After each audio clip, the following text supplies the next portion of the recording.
News చూస్తున్నారు. Air India విమానం కేసులో బిగ్ ట్విస్ట్ చోటు చేసుకుంది. డ్రగ్ టెస్ట్లో పైలట్కు పాజిటివ్గా నిర్ధారణ అయింది. పైలట్ గంజాయి సేవించినట్లు అధికారులు నిర్ధారణకు వచ్చారు. గంజాయి తాకి ఫ్లైట్ నడిపినట్లు గుర్తించారు అధికారులు. 300 అడుగులు కిందకు జారిన విమానం విషయంలో వెలుగులోకి సంచలన నిజాలు బయటపడుతూ ఉన్నాయి. ఫుకెట్ నుంచి ఢిల్లీకి వస్తోంది ఎయిర్ ఇండియా ఫ్లైట్. ఒడిశా గగనతలంలో అకస్మాత్తుగా కిందకు పడిపోయింది ఆ విమానం. ప్రమాద సమయంలో విమానంలో 134 మంది ప్రయాణికులున్నారు. తీవ్ర కుదుపులతో 24 మందికి తీవ్ర గాయాలయ్యాయి. తర్వాత విమానం ఢిల్లీలో సేఫ్గా ల్యాండ్ అయింది. అయితే ఎయిర్ ఇండియా సీఈఓని వివరణ కోరింది కేంద్ర పౌర విమానయాన శాఖ. విమాన భద్రతపై ప్రజల్లో పెరుగుతున్న ఆందోళనకు సంబంధించి మాట్లాడుకుంటున్న తరుణంలో ప్రస్తుతం ఈ డెవలప్మెంట్ అందరినీ షాక్ గురి చేస్తోంది. అసలు ఏం జరిగింది? ఫుకెట్ నుంచి ఢిల్లీకి వెళ్తోంది ఎయిర్ ఇండియా విమానం. అకస్మాత్తుగా ఆల్టిట్యూడ్ కోల్పోయింది. దీంతో ప్రయాణికులు కంగారు పడ్డారు, గాయపడ్డారు కూడా ఈ ప్రమాదంలో. అయితే విమాన పైలట్ గంజాయి సేవించాడని చెప్పి డోపింగ్ పరీక్ష నిర్వహిస్తే రెండో డోపింగ్ పరీక్షలో కూడా ఫెయిల్ అయ్యాడు. పాజిటివ్గా నిర్ధారణ అయిందంటూ కూడా జాతీయ మీడియా కోట్ చేస్తూ ఉంది. అక్కడ సోర్సెస్ని కోట్ చేస్తూ జాతీయ మీడియా ఏమంటుందంటే, విమానం ఒక్కసారిగా ఆల్టిట్యూడ్ని కోల్పోవడం, ఆ సందర్భంలో పైలట్ కాక్పిట్ ఫ్లోర్ ఉంటుంది కదా, దాని మీద కూర్చొని కనిపించాడు. ఈ ఆల్టిట్యూడ్ కోల్పోవడం దానికి ఇది కూడా కారణమై ఉంటుంది. అంటే ఫర్ సపోజ్ ఆయన సీట్లో ఉండాలి ఆపరేషన్ జరుపుతున్నప్పుడు, కానీ ఈ ప్రమాద సమయంలో ఆయన ఫ్లోర్ మీద ఉన్నాడు. విమానం ల్యాండ్ అయిన తర్వాత పైలట్ని తీసుకెళ్తుంటారు, లేకపోతే వెళ్తూ ఉంటాడు కదా, వెళ్తున్న సందర్భంలో సరిగ్గా నిలబడలేకపోయాడు అని చెప్పి విశ్వసనీయ వర్గాలను ధృవీకరిస్తున్నట్లయితే విశ్వసనీయ వర్గాల నుంచి ధృవీకరణ అంటూ జాతీయ మీడియా కోట్ చేసుకొచ్చింది. సీసీటీవీ ఫుటేజ్ని పర్యవేక్షిస్తున్న సందర్భంలో ఆయన కూర్చోవడానికి కూడా కాస్త కష్టపడ్డాడు, సాయం చేయాల్సి వచ్చిందని చెప్పి aircraft accident investigation bureau AAIBకి చెందిన ఒక వ్యక్తి చెప్పాడు అని చెప్పి వాళ్ళని కోట్ చేసుకొచ్చింది. ఆఖరికి కనీసం యూరిన్ టెస్ట్ సందర్భంలో కూడా, యూరిన్ టెస్ట్ ఇచ్చేటప్పుడు కూడా ఎయిర్ క్రాఫ్ట్ యాక్సిడెంట్ ఇన్వెస్టిగేషన్ బ్యూరోకి చెందిన ఒక అధికారి ఆయనకి శారీరకంగా సాయపడాల్సి వచ్చింది. ఎందుకంటే ఎక్కువ చెప్పదలుచుకోలేదు, ఆ వ్యక్తికి మీకు అర్థమైపోయి ఉంటుంది. యూరిన్ శాంపుల్ ఇచ్చే సందర్భంలో కూడా ఎయిర్ క్రాఫ్ట్ యాక్సిడెంట్ ఇన్వెస్టిగేషన్ బ్యూరోకి చెందిన ఒక అధికారి అతనికి శారీరకంగా సాయం చేయాల్సి వచ్చిందని చెప్పి జాతీయ మీడియా కోట్ చేసిన అతగాడి విషయం అంటే అర్థం చేసుకోవచ్చు. ముందుగా డోపింగ్ టెస్ట్ నిర్వహించారు, అక్కడ ఫెయిల్ అయ్యాడు, పాజిటివ్ వచ్చింది. రెండో దాంట్లో కూడా, అంటే 2 పరీక్షలు కూడా ఫెయిల్ అయ్యాడు, పాజిటివ్గా నిర్ధారణ అయింది. ఆ పరీక్షల్లో అతడు మాదక ద్రవ్యాలు అంటే గంజాయి స్వీకరించాడని చెప్పి తేలింది అనేది ఇటు జాతీయ మీడియా చెప్తూ ఉంది. అయితే తాను ఎలాంటి సైకోట్రోపిక్ సబ్స్టాన్స్ని తీసుకోలేదు అనేది పైలట్ వాదన.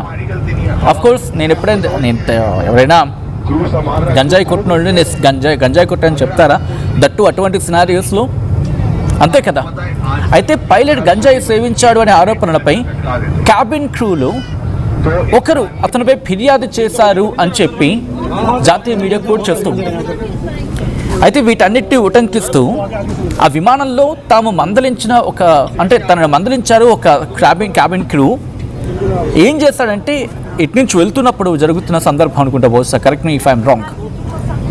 అయితే విమానంలో ఒక క్యాబిన్ క్రూ పర్సన్ ఈ పైలట్ని హెచ్చరించారు, మీరు కొంచెం జాగ్రత్తగా ఉండాలి, మీరు ఇలా చేయడం కరెక్ట్ కాదని చెప్పి. దీంతో ఫుకెట్కు పార్టీకి తీసుకువెళ్ళాడని చెప్పి జాతీయ మీడియాకి సోర్సెస్ చెప్పని చెప్పి వాళ్ళు కోట్ చేసుకుంటూ రాసుకొచ్చిన సందర్భం. ఫుకెట్లో వాళ్ళకి రెస్ట్ టైం ఉంటుంది కదా, వాళ్ళకి ఒక రెస్టింగ్ టైం ఉంటుంది కదా, ఒక 24 అవర్స్. అక్కడ వాళ్ళకి 24 అవర్స్ కంటే తక్కువ ఉంది. ఈ టైంలోనే వాళ్ళతో మచ్చిక చేసుకోవడానికి పైలట్ పార్టీకి తీసుకువెళ్ళాడు అనేది అక్కడ వినిపించిన మాట, వాళ్ళు కోట్ చేస్తోంది.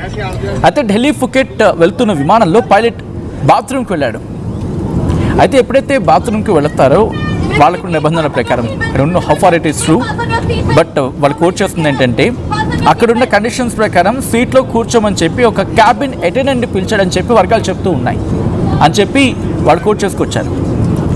అయితే ఈ క్యాబిన్ అటెండెంట్ పైలట్ సీట్ని సరిగ్గా ఆపరేట్ చేయలేకపోయారు, అందుకే పైలట్ ఆమెను మందలించాడు అని చెప్పాడని చెప్పి వాళ్ళు చెప్పుకొచ్చారు. ఆ తర్వాత రాజీ పడాలని సిబ్బందిని అందరినీ ఒక పార్టీకి తీసుకెళ్లాడు. అక్కడి నుంచి రిటర్న్ వస్తున్నప్పుడు మనం మాట్లాడుకునేంత వరకు ఢిల్లీ నుంచి ఫుకెట్ గురించి, అదే ఫుకెట్ నుంచి ఢిల్లీకి వస్తున్నప్పుడు అదే క్యాబిన్ అటెండెంట్, క్యాబిన్ క్రూ లేకపోతే క్యాబిన్లో ఒక వ్యక్తి, ఒక పర్సన్ విమానం వెనక భాగంలో పనిచేయాలనుకుంటున్నాను, కాక్పిట్కు దగ్గరగా ఉండడానికి ఇష్టపడటం లేదని క్యాబిన్ క్రూతో ఇన్ఛార్జ్తో చెప్పారని చెప్పి ఈ డిస్కషన్ జరిగిందని చెప్పి కోట్ చేసుకొచ్చింది. అయితే విమానం ఒక్కసారిగా 300 అడుగుల ఎత్తును కోల్పోవడంతో సిబ్బంది, ప్రయాణికులు అందరూ గాయపడ్డారు. పైలట్ గాయాలను పరిశీలించడానికి క్యాబిన్లోకి వెళ్ళాడు. అయితే ఇక్కడేంటి, విశ్వసనీయ వర్గాలను కోట్ చేస్తూ ఏం చెప్తున్నారు, అతను తనను ఎక్కడ పిక్చరైజ్ చేయొద్దు, చిత్రీకరించొద్దని చెప్పి వాళ్ళు రిక్వెస్ట్ చేసుకున్నారట. మొత్తం 137 మంది ప్రయాణికులు, 8 మంది సిబ్బందితో ఫుకెట్ నుంచి ఢిల్లీకి వెళ్తుంది AI 2379 విమానం. ఆగస్టు 4న అది ఫ్లయింగ్లో ఉన్నప్పుడు ఆల్టిట్యూడ్ ఏకంగా 300 అడుగులు కోల్పోయింది. ఈ ఘటనలో కనీసం 20 మంది ప్రయాణికులు, 4 సిబ్బంది గాయపడ్డారు. పైలట్లు, క్యాబిన్ సిబ్బందిని వీళ్ళందరినీ కూడా AAIB air craft accident investigation bureau ప్రస్తుతం ఇన్వెస్టిగేషన్ చేస్తుంది, వాళ్ళని అడిగి తెలుసుకుంటుంది. సో ఈ నేపథ్యంలో మీరేమనుకుంటూ ఉన్నారు, మాట్లాడే ప్రయత్నించండి. బికాస్ అసలు ఎలా చేశారు, ఒక పైలట్, అంతమంది ప్రాణాలు ఒక పైలట్ చేతులు ఉన్నప్పుడు అతగాడు గంజాయి సేవించాడో లేదో తెలుసుకోకుండా పైలట్ని అలౌ చేయడం అంటే అది ఎంత తప్పదు, అది ఎంత ప్రమాదం, అది ఎంత ప్రమాదం. అది 2 టెస్టుల్లో కూడా పాజిటివ్గా తేలింది. ఇటు నుంచి పంపించినప్పుడు ఓకే, మరి అటు నుంచి పంపించినప్పుడు కూడా సేమ్ కరెక్షన్ ఉండాలి కదా, సేమ్ చెకింగ్ జరగాలి కదా. ప్రస్తుతం దీని గురించి మాట్లాడుకుంటూ ఉన్నారు. అంటే ఒక పైలట్ డోప్ టెస్ట్లో తేలిన సందర్భం అంటే, మరి ఇప్పుడు కామన్గా మాట్లాడుకుంటే మనం ప్యాసింజర్, మనం వెళ్తూ ఉంటాం, మనం వెళ్తున్నప్పుడు ఎన్ని చెకింగ్ చేస్తూ ఉంటారు, ఎన్ని చెకింగ్స్ జరుగుతూ ఉంటాయి. ఫ్రమ్ ఎంట్రన్స్ నుంచి మన మొత్తం బ్యాగేజ్ చెక్ చేస్తూ ఉంటారు, మనల్ని చెక్ చేస్తూ ఉంటారు, మనం ఏం పెట్టుకొచ్చాం అంటే మన లగేజెస్లో ఏమేమి పెట్టుకొచ్చాం అన్నీ చెక్ చేస్తారు క్లీన్గా. మళ్ళీ చెక్ ఇన్ ఉంటుంది, ఆ తర్వాత సెక్యూరిటీ చెక్ అంతా జరిగిన తర్వాత అడ్వాన్స్గానే ఉండే ప్రయత్నం చేస్తారు కదా, ఒక గంట ముందు ఉంచే ప్రయత్నం చేస్తారు కదా. ఏమైనా అనుమానం వస్తే కనుక మళ్ళీ వాళ్ళు చెక్ చేస్తూ ఉంటారు కదా. అటువంటిది దాదాపుగా 100 మందికి పైగా, 100 నుంచి 200 మంది ప్రయాణిస్తున్న ఆ విమాన పైలట్ని ఎందుకు చెక్ చేయలేదు, ఇది సీదా క్వశ్చన్. ఒకవేళ ఈ డోపింగ్ టెస్ట్ తేలిందనే మాట వాస్తవం అయితే కనుక ఎయిర్ ఇండియా ఎందుకు చెక్ చేయలేదు? పోనీ ఎయిర్ ఇండియా గురించి పక్కన పెడదాం కాసేపు. ఈ ఫ్లైట్ ఆపరేషన్స్కి ఇంటర్నేషనల్గా నామ్స్ ఉంటాయి కదా, అయితే ఒక స్టాండర్డ్ ఆపరేషన్ ప్రొసీజర్ ఉంటుంది కదా. దాని ప్రకారం ఎక్కడ ల్యాబ్స్ జరిగింది, 130 మంది ప్రయాణికుల ప్రాణాలతో చెలగాట వాడిన ఆ వ్యక్తి నిజంగానే చెలగాట వాడాలి అనుకోవాలి, ఒకవేళ గంజాయి సేవించిన మాట వాస్తవం అయితే కనుక. ఎందుకంటే ఈరోజు వాళ్ళు క్షేమంగా బయటపడ్డారు కాబట్టి సరిపోయింది. లేకపోతే పరిస్థితి ఏంటి, వాళ్ళకి గాయాలయ్యాయి, వాళ్ళు భయపడ్డారు. కనీసం ప్రయాణికుల ప్రాణాలకు రక్షణ కల్పించాల్సిన బాధ్యత ఇటు విమానయాన సంస్థలకి లేదా? ఇంటర్నేషనల్ నామ్స్ ఉంటూ ఉంటాయి, లేదా ఇంటర్నేషనల్ స్టాండర్డ్ ప్రొసీజర్ ఏదో ఉంటుంది కదా, వాటి ఫాలో చేయాలి కదా. ఎక్కడ మిస్టేక్ జరిగింది? ఇప్పుడు అదృష్టవశాత్తు అందరూ క్షేమంగా బయటపడ్డారు. 300 అడుగుల ఎత్తు, బహుశా చాలా చిన్నగా అనిపించవచ్చు. ఫ్లైట్లో ట్రావెల్ చేసినప్పుడు టర్బులెన్స్ ఇది, బహుశా టర్బులెన్స్ వచ్చినా కూడా పైలట్లు చాలా చాకచక్యంగా హ్యాండిల్ చేస్తారు. అండ్ ఎవరికైనా ఫ్లైట్ ఎక్స్పీరియన్స్ ఉన్న వాళ్ళకి అది కాస్త అర్థమైపోతూ ఉంటుంది. ఎందుకంటే ఇలా మనం సపోజ్ నేను ఇలా ఫ్లైట్లో కూర్చున్నాను అనుకుందాం, నేను కాస్త సీట్ బెల్ట్ పెట్టుకున్నాను అనుకుందాం, ఆ ఫాస్టన్ సీట్ బెల్ట్ అంటూ ఉంటారు. ఇలా కూర్చున్న తర్వాత వస్తే ఇలా జర్క్ ఇలా ఉంటుంది, కొంచెం అలా ఉంటుంది. పరిస్థితి వాళ్ళు చెప్తూ ఉంటారు, we're going into turbulence అని చెప్పి, అని మనం కొంచెం టర్బులెన్స్లో వెళ్తున్నాం, కాస్త జాగ్రత్తగా ఉండని చెప్పి, భయపడద్దని చెప్పి వాళ్ళు దాన్ని అలాగే చాకచక్యంగా హ్యాండిల్ చేస్తూ ఉంటారు. సో ఇది ఒక్కసారిగా ఇలా ఉంది, నేను ఇలా ఉన్నాను ఫర్ సపోజ్ 300 అడుగులు ఎత్తు, ఒక్కసారి టప్పన కింద పడిపోతే ఎంత భయం అనిపిస్తుంది గాల్లో, అది కూడా. అక్కడ లక్కీగా నెక్స్ట్ ఇంకొక పైలట్ ఉంటారు కాబట్టి, కో పైలట్ అనండి లేకపోతే అటెండెంట్ అండి, ఎవరైనా కావచ్చు, చాకచక్యంగా హ్యాండిల్ చేశారు కాబట్టి సరిపోయింది. లేకపోతే ఫాస్టన్ యువర్ సీట్ బెల్ట్ అని చెప్పి క్యాబిన్ కూడా అక్కడ చెప్తూ ఉన్నారు. ఏం లాభం? వాళ్ళు సీట్ బెల్ట్ పెట్టుకుంటే బహుశా వాళ్ళ కుర్చీకి అలా ఉంటారేమో. అంటే మీరు బాగా గమనించండి, మీరు ఫ్లైట్లోకి వెళ్ళిన తర్వాత కూడా వాళ్ళు చాలా క్యాబిన్ క్రూ చాలా కమాండ్స్ ఇస్తూ ఉంటారు. లైక్ మీరు టేక్ ఆఫ్ అయినప్పుడు ఫాస్టన్ యువర్ సీట్ బెల్ట్ అంటూ ఉంటారు. తర్వాత వాళ్ళు ఇదిగో ఇలా ఉండండి, ఇక్కడ ఎమర్జెన్సీ గేట్స్ ఉంటాయని చెప్తూ ఉంటారు. ఇన్ని ప్రజలకు చెప్తారు కదా, మరి మీరు పాటించేది ఏంటి? విమానయాన సంస్థలు ప్రజలు ప్రశ్నిస్తున్న క్వశ్చన్స్ ఇవి.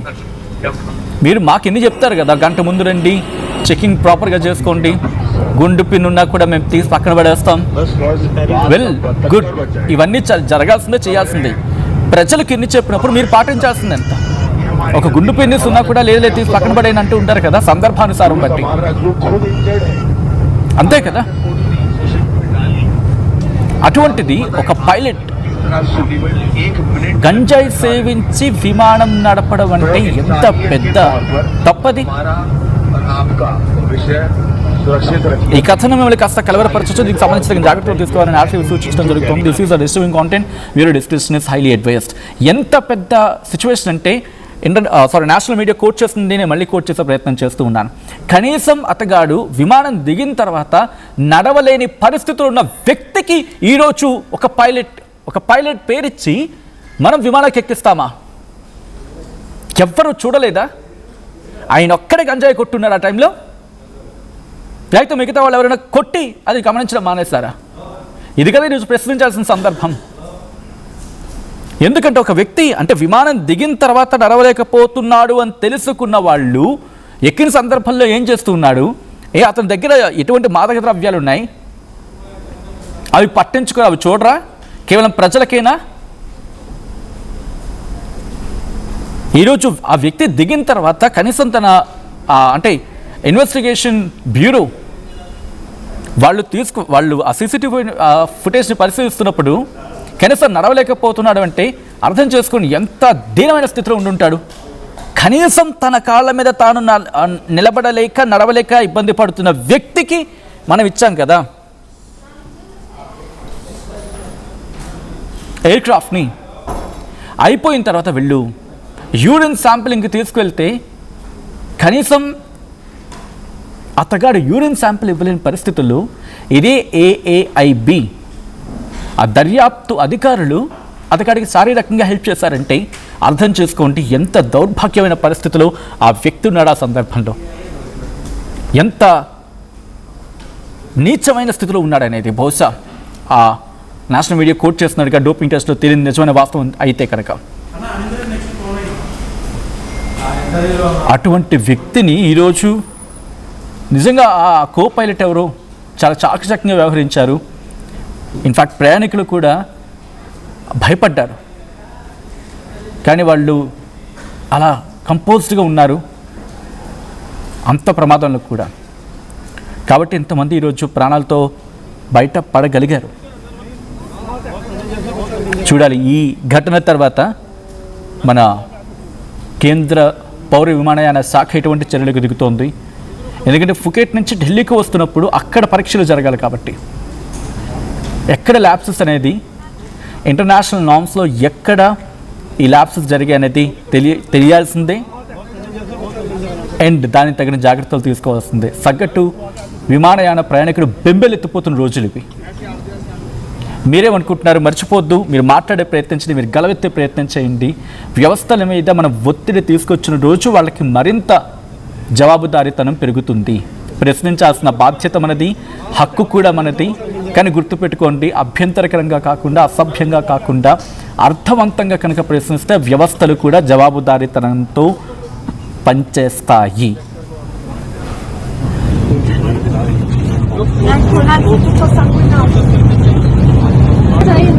He's the only passenger under one. बहुत पैसेंजर्स हैं, बहुत पैसेंजर हैं यहाँ पे। मैडम इसको आगे से मिला बस 2 मिनट देखिए। ऐसे आगे रुको बिल्कुल आप चेक कर लो। ఏం కొన్నావురా? అమ్మకి 10, అత్తమ్మకి 6, అమ్మమ్మకి 4 కేజీలు చీరలు మావా. అబ్బో ఇక్కడ కేజీ చీరలు కొంటే అర కేజీ చీరలు ఫ్రీ అంట. Churidar, men's wear, kids wear 1+1, 2+1 మస్తు ఆఫర్లు ఉన్నాయి. మరి ఇంకా మాంగళ్య ఆషాఢం కేజీ సేల్ అంటే తెలుసు కదా. మాంగళ్య షాపింగ్ మాల్ కేజీల్లో సేల్, టన్నుల్లో ఆనందం. ఏం కొన్నావురా?